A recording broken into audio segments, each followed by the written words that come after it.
Bonjour à tous et bienvenue sur ma chaîne YouTube Objectif Bonheur. Aujourd'hui, je vous retrouve pour vous aider à désencombrer votre salle de bain. Depuis le mois de janvier, nous avons commencé un challenge désencombrement sur l'année où chaque mois nous permettra de désencombrer notre intérieur. En janvier, c'était la pièce de vie et vous pouvez retrouver un podcast sur ce sujet en description et retrouver également mes différents posts sur Instagram sur pauline.objectifbonheur. Je vous y attends. C'est parti! Pour commencer, nous allons réfléchir aux fonctions de la salle de bain. En fonction de votre logement, vous allez voir qu'encore une fois, cette pièce peut avoir de nombreuses fonctions. Je vous rappelle que le nombre de fonctions d'une pièce, c'est bien souvent la première cause d'encombrement de vos maisons.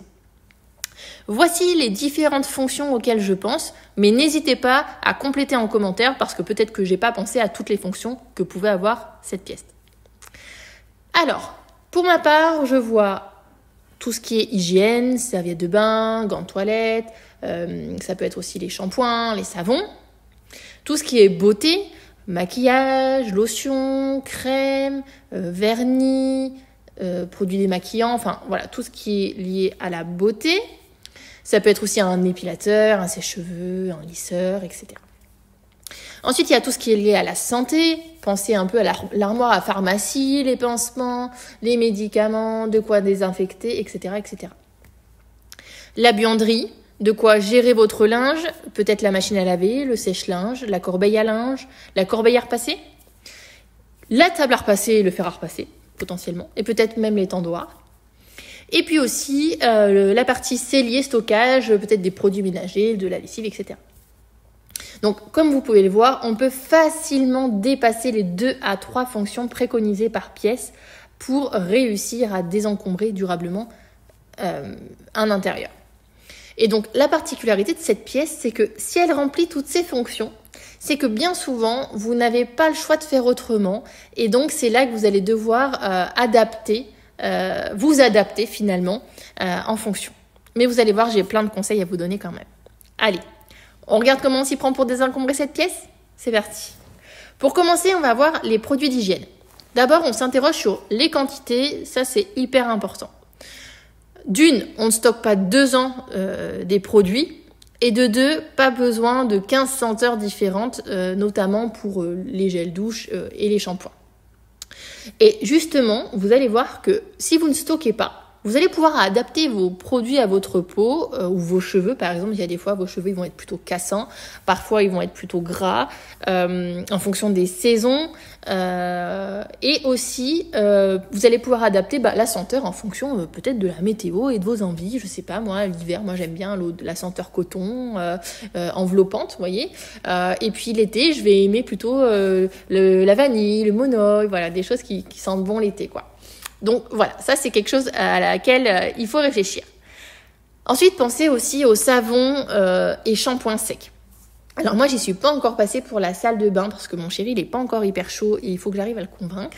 Mais en tout cas, sachez que les emballages prennent bien moins de place, ça dure bien plus longtemps. Il y a beaucoup moins de produits chimiques et donc c'est bon pour vous et la planète. Donc ça, on adore. D'ailleurs, si vous avez des marques de produits de savon et shampoings secs, je suis preneuse parce que j'avais testé et j'avais pas été satisfaite de ce que j'avais testé. Donc voilà, à tenter. Ensuite, on va continuer avec les produits de beauté.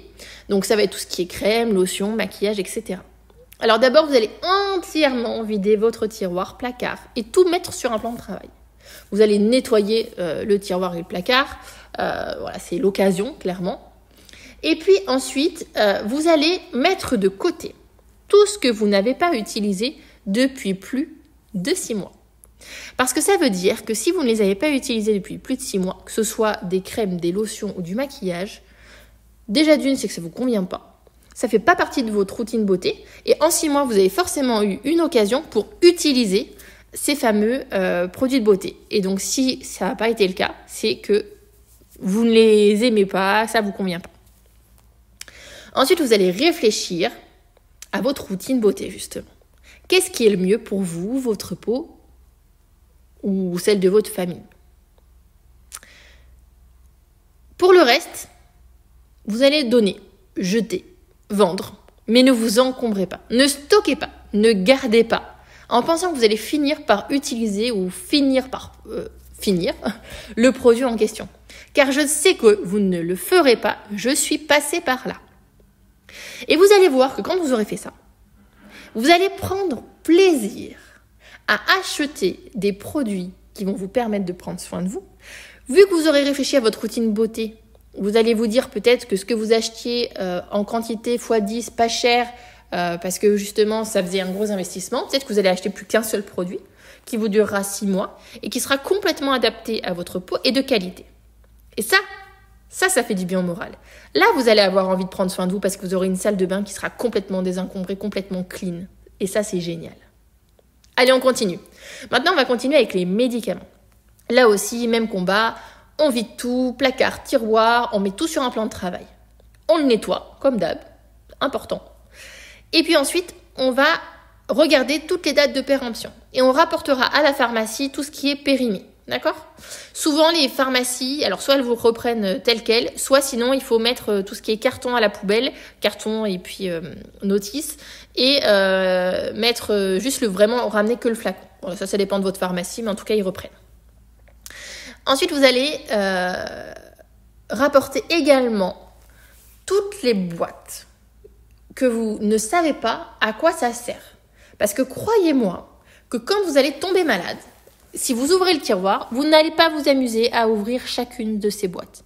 Si vous êtes malade avec des symptômes où vous ne trouvez pas la boîte immédiatement, c'est que vous n'irez pas chercher si vous êtes malade.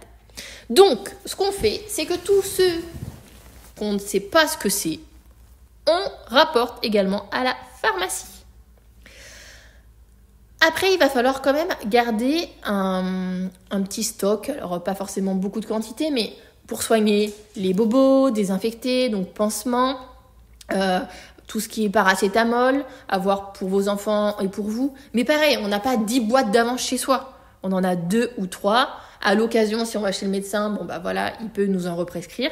Mais on ne stocke pas les médicaments, ça marche pour tout. Vous n'allez pas remplir un placard entier, alors que ça va finir par se périmer, vous allez finir par les jeter, vous n'en avez pas besoin, et surtout ça prend de la place.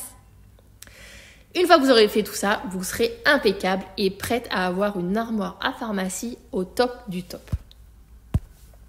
Pour terminer, nous allons passer en revue rapidement la partie buanderie ou cellier si vous êtes concerné par le fait que ça se trouve dans votre salle de bain. Si vous avez la partie buanderie, faites très très attention à votre cycle du linge. Le cycle du linge, j'y reviendrai, mais vraiment, ne stockez pas et n'accumulez pas. Essayez de traiter au fur et à mesure. Pour la partie plutôt cellier, ne stockez pas les quantités de lessive ou les quantités de produits ménagers. Rappelez-vous, comment faisaient nos grands-mères ? Nos grands-mères, elles n'avaient pas une lessive pour le blanc, une lessive pour le noir, une lessive pour la laine, du détachant, vous savez, les petites lingettes là pour éviter que ça décolore. Enfin bon, tout un tas de l'adoucissant. Voilà. Au rayon lessive, vous avez vraiment le choix. Hein. Il y a 15 millions de lessives que vous pouvez avoir de manière différente. Donc nous, on ne stockait pas.